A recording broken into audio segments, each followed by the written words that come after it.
மக்களவை தேர்தல் அன்று ஊதியத்துடன் கூடிய பொது விடுமுறையை அளிக்க வேண்டும் என்று தலைமை தேர்தல் ஆணையம் உத்தரவு பிறப்பித்திருக்கிறது. தமிழ்நாடு மற்றும் புதுச்சேரியில் ஏப்ரல் 19ஆம் தேதி மக்களவைத் தேர்தல் நடைபெறுகிறது. அனைத்து மாநில தலைமைச் செயலாளர்கள், தலைமை தேர்தல் அதிகாரிகளுக்கு தேர்தல் ஆணையம் கடிதம் எழுதியிருக்கிறது.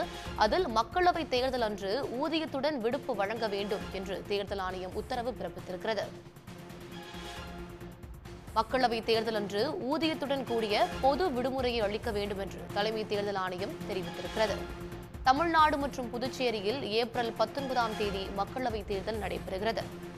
நாடு முழுவதும் 7 கட்டங்களாக மக்களவைத் தேர்தல் நடைபெற இருக்கும் நிலையில் அனைத்து மாநில தலைமைச் செயலாளர்கள், தலைமை தேர்தல் அதிகாரிகளுக்கு தேர்தல் ஆணையம் அறிவிப்பு வெளியிட்டிருக்கிறது. எழுதியிருக்கும் கடிதத்தில் மக்களவைத் தேர்தல் அன்று ஊதியத்துடன் கூடிய பொது விடுமுறையை அளிக்க வேண்டும் என்று உத்தரவு பிறப்பிக்கப்பட்டிருக்கிறது. இது பற்றிய தகவல்களை வழங்குவதற்காக நம்முடைய செய்தியாளர் கண்ணன் இணைப்பில் இருக்கிறார். கண்ணன், விரிவான தகவல்கள்.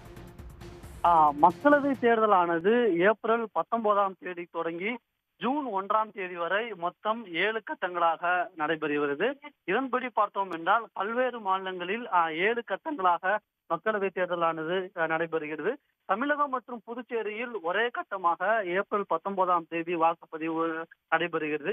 இந்நிலையில் வாக்குப்பதிவு நாளன்று அனைத்து வாக்காளர்களும் வாக்களிக்கும் வகையில் ஊதியத்துடன் கூடிய விடுப்பு வழங்க வேண்டும் என்று இந்திய தேர்தல் ஆணையம் அனைத்து மாநில தலைமைச் செயலாளர்கள் மற்றும் தலைமை தேர்தல் அதிகாரிகளுக்கு ஒரு அறிவுறுத்தல் வழங்கியுள்ளது.